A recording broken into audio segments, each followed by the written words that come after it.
Shalom Ibu Bapak Saudara yang diberkati Tuhan.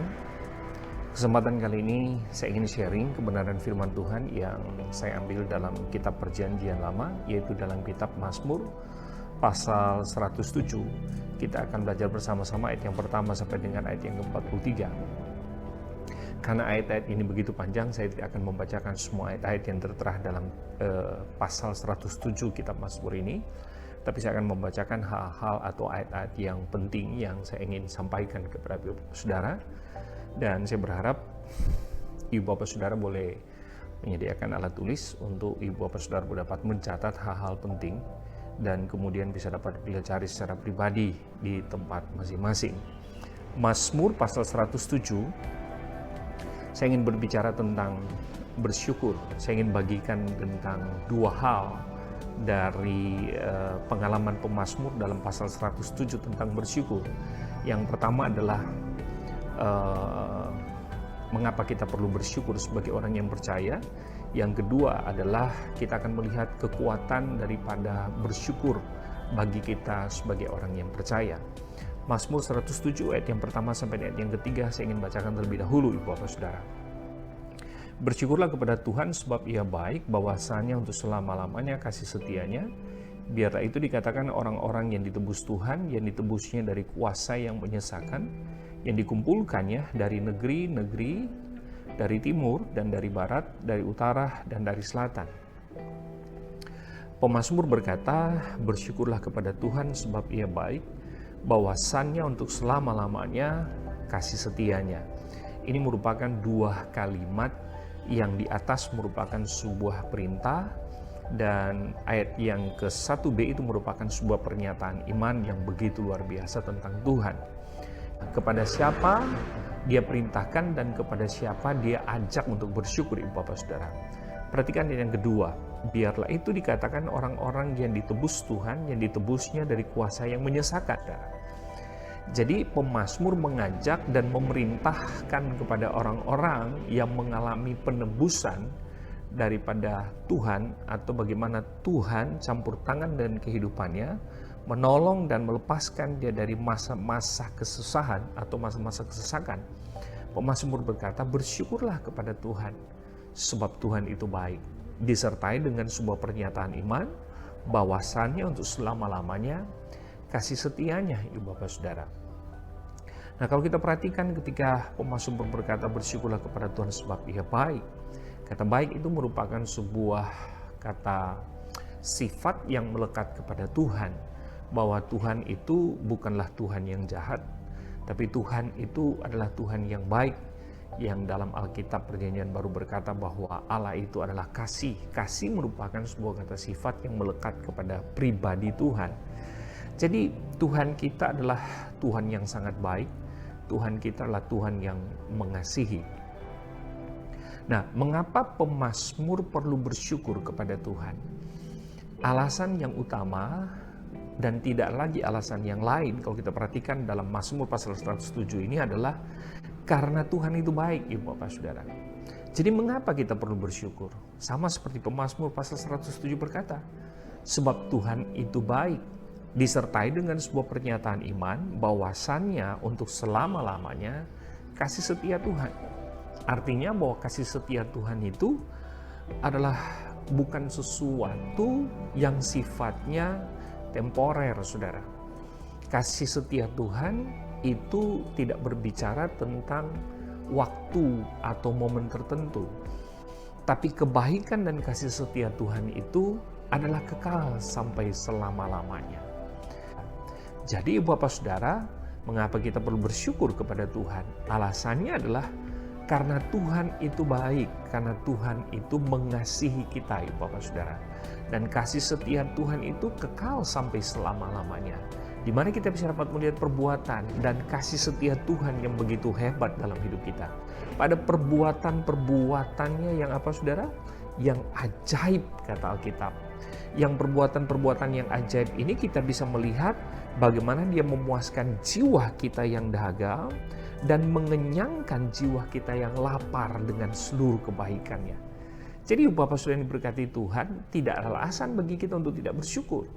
Saya kira semua yang melekat pada kita, semua yang ada pada kita, semua yang kita miliki hari ini, itu semua saya mau berkata karena kebaikan Tuhan dalam hidup kita. Karena Tuhan yang terlebih dahulu mengasihi kita, yuk Bapak Saudara. Kita baru-baru merayakan Jumat Agung. Kematian Kristus itu tidak menunjukkan bahwa kebaikan kita memberi sumbangsi pada kematian Kristus sehingga dia mengasihi hidup kita, Saudara. Tidak.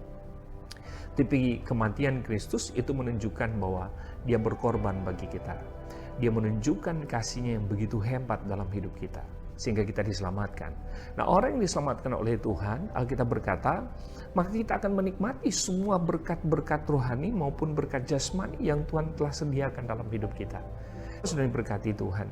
Di mana kita bisa melihat perbuatan-perbuatan yang ajaib yang terjadi dalam kehidupan si pemazmur, di mana Tuhan mengenyangkan jiwanya yang lapar, dan kemudian Tuhan mengenyangkan akan jiwanya yang dahaga dengan semua kebaikannya. Nah, sudah perhatikan yang pertama, Ibu Bapak Saudara, ayat yang keempat itu sampai dengan ayat yang ketujuh. Saya mengatakan kepada Ibu Bapak Saudara, semua yang dipakai oleh si pemazmur untuk menggambarkan orang lain, itu sebetulnya merujuk kepada kehidupannya. Itu sebetulnya merujuk kepada pengalaman pribadi yang dia alami pada waktu kemudian Tuhan menolong keberadaan kehidupannya. Ini merupakan sebuah analogi sebetulnya. Apa yang terjadi kepada orang lain yang digambarkan dalam Mazmur pasal 107 ini sebetulnya menggambarkan tentang kehidupan si pemazmur itu sendiri. Nah, kalau saya perhatikan ayat yang keempat sampai ayat yang kelima. Jadi Bapak Saudara, bagaimana kebaikan, bagaimana kasih setia Tuhan yang begitu hebat, yang begitu luar biasa Tuhan tunjukkan kepada si pemazmur. Yang pertama, kalau saya perhatikan, dia kehilangan tujuan hidup. Dia seperti berada dalam sebuah padang belantara, Ibu Bapak Saudara. Dia tidak tahu mau kemana. Di padang belantara dia mengalami haus dan lapar. Tapi Tuhan turun tangan dan memberikan pertolongan dalam kehidupannya. Yang kedua, Saudara, di mana kita bisa melihat kebaikan, kemurahan, kasih setia Tuhan yang begitu hebat, yang Tuhan tunjukkan oleh perbuatan-perbuatan yang ajaib dalam kehidupan si pemazmur. Kalau saya perhatikan ayat yang ke-10, sampai dengan ayatnya yang ke-13 itu, Saudara. Itu berbicara tentang apa, Ibu Bapak Saudara? Sebuah kehidupan yang dia gambarkan gelap dan kelam, Ibu Bapak Saudara. Kata kelam itu diterjemahkan dari kata salmafet. Itu berbicara tentang lembah bayang-bayang maut atau lembah bayang-bayang kematian. Secara figurasi, ini berbicara tentang kekeringan rohani. Ini berbicara tentang mati karena keberadaan dosa yang dialami, ayat 10 sampai dengan yang ke-12. Jadi kalau saya perhatikan, kehidupan orang-orang yang duduk di dalam gelap dan kelam, yang sebetulnya merupakan gambaran dari persoalan yang dialami si pemazmur ini adalah terkurung. Dikatakan di sana, kesusahan, tergelincir, dan pada akhirnya apa? Tidak ada yang bisa dapat menolong, Ibu Bapak Saudara. Saya kira kita semua pernah mengalami sebuah persoalan dan pergumulan, di mana orang tidak lagi memperhatikan dengan keberadaan kehidupan kita. Dan kita tiba pada satu titik di mana kita mengalami sendiri dengan kehidupan kita. Sehingga kita berkata bahwa hidup kita ini sudah kelam. Hidup kita ini sudah gelap. Tidak ada yang bisa dapat menolong lagi dalam kehidupan kita. Tapi pada waktu dia berseru kepada Tuhan, perhatikan yang ke-13, maka Tuhan membawa dia keluar dari kegelapan, Tuhan membawa dia keluar dari kekelaman, dan Tuhan memutuskan belenggu dosa dalam kehidupannya. Perhatikan ayat 13 sampai 14 itu, Bapak Saudara. Nah, kata menyelamatkan di situ diterjemahkan kata yasah. Dalam bahasa Ibrani, dalam bahasa Yunani itu diterjemahkan kata soteria, membebaskan, memberi kemenangan, melepaskan dari perbudakan. Nah, Ibu Bapak Saudara, tidak ada satupun yang bisa dapat melepaskan, tidak ada satupun yang bisa memberi kita kemenangan dalam hidup kita. Tidak ada satupun yang bisa dapat memberi kita apa? Kelepasan dalam dosa, Ibu Bapak Saudara. Alkitab berkata hidupnya seperti berada dalam gelap dan kelam, lembah bayang maut. Tapi dia minta pertolongan kepada Tuhan. Tuhan menyelamatkan kehidupannya. Tuhan membebaskan. Tuhan memberi kemenangan bagi si pemazmur. Alasan yang ketiga, Saudara, kalau kita perhatikan di mana kita bisa melihat kebaikan dan perbuatan-perbuatan Tuhan yang ajaib dalam kehidupan si pemazmur, dalam kehidupan kita orang percaya, sehingga kita perlu bersyukur kepada Tuhan karena Tuhan itu baik. Maka saudara perhatikan ayat 17 sampai dengan ayat yang ke-20. Kembali saya tidak akan membacakan ayat-ayat ini saudara. Saudara perhatikan ayat 17 sampai dengan ayat yang ke-20. Itu sebetulnya berbicara tentang pemazmur sedang mengalami sebuah sakit dan dia mengalami tersiksa karena keberdosaannya, Ibu Bapak Saudara. Dikatakan dalam 17 sampai 18, hidup seperti di ujung pintu gerbang maut. Ini berbicara apa? Tidak ada pengharapan dalam kehidupannya. Kenapa?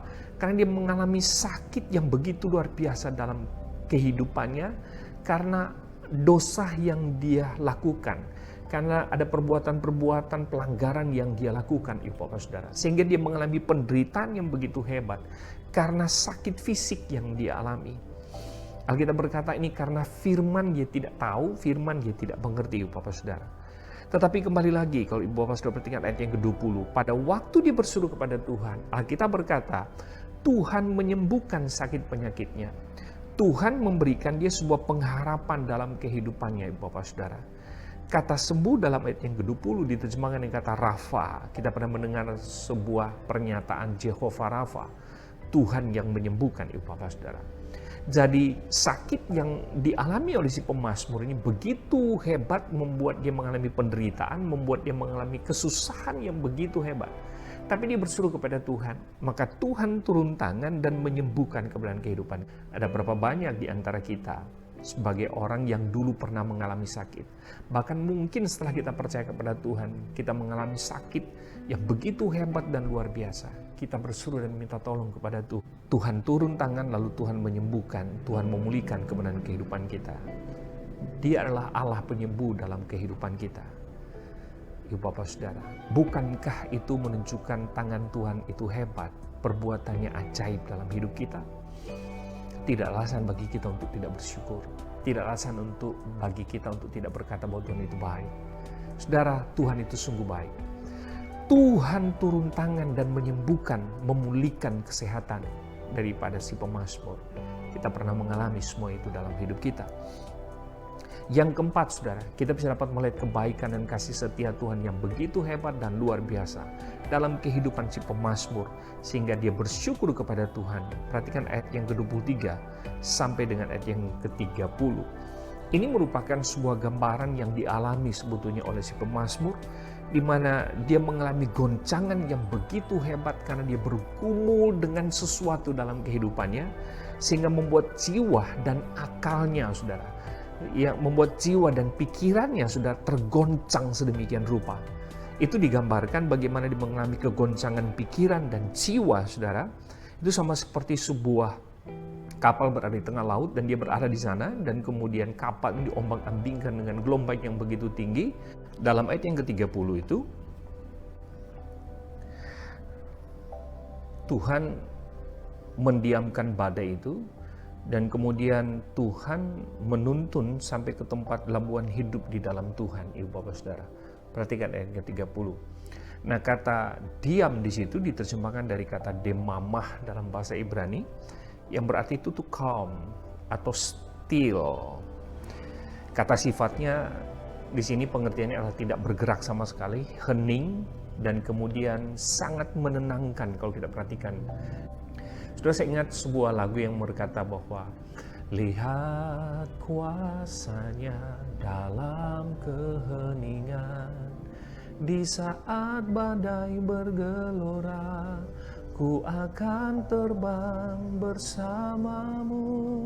Saudara, pada waktu Tuhan mendiamkan badai dalam kehidupan si pemazmur, maka Alkitab berkata dia mengalami apa di situ, saudara? Dia mengalami ketentraman yang begitu hebat. Kenapa? Karena dia melihat kuasa Tuhan dalam keheningan, dia melihat kuasa Tuhan yang sangat menenangkan kebenaran kehidupannya di tengah badai itu, Ibu Bapak Saudara. Nah, terkadang dalam hidup kita bisa dapat melihat kuasa, kita bisa dapat melihat perbuatan Tuhan yang begitu ajaib. Justru pada waktu di mana Tuhan menetramkan hati kita, Tuhan menetramkan jiwa kita, saudara. Sehingga di situ kita akan jelas melihat bagaimana Tuhan bekerja, bagaimana Tuhan yang tangan Tuhan yang tidak terlihat itu dia bekerja dengan luar biasa, dia bekerja dengan dahsyat di tempat-tempat di mana kita menganggap bahwa ini merupakan sebuah gelombang yang begitu tinggi, ini merupakan sebuah angin sakal yang begitu hebat, saudara. Tapi justru pada titik-titik itu kita bisa dapat melihat tangan Tuhan yang ajaib di situ. Justru pada momen-momen seperti itulah kita bisa dapat melihat bahwa betapa hebat dan luar biasanya perbuatan Tuhan yang sungguh ajaib yang Dia kerjakan dalam kehidupan kita, Ibu Bapak Saudara. Jadi saya percaya ketika Tuhan mendiamkan badai, maka di sana kita akan melihat betapa besarnya Tuhan terhadap badai dalam kehidupan saudara. Betapa besarnya Tuhan dalam gelombang tinggi yang saudara alami, Ibu Bapak Saudara. Nah, pemazmur mengalami hal yang sangat luar biasa. Pemazmur mengalami sebuah pergumulan yang begitu hebat. Tapi Alkitab berkata pada waktu dia datang dan pada waktu dia minta tolong kepada Tuhan, maka Alkitab berkata Tuhan turun tangan dan mendiamkan badai itu.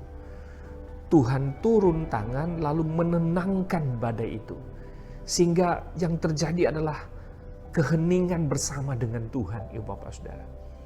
Nah, pada waktu kita mengalami keheningan bersama dengan Tuhan itulah bagaimana mata rohani kita dibukakan Tuhan, mata hati kita dibukakan Tuhan untuk melihat bahwa Tuhan lebih besar daripada badai, Tuhan lebih besar daripada gelombang yang kamu alami. Karena itu tidak alasan bagi kita untuk kita mau berkata bahwa betapa baiknya Tuhan. Kasih setia Tuhan kekal sampai selama-lamanya. Sebab Dia telah memberikan kepada kita apa, saudara? Kita berkata, Dia memberikan kepada kita tujuan yang jelas dalam kehidupan kita. Kita dulu digambarkan sebagai orang yang hidup dalam padang belantara, gak punya tujuan.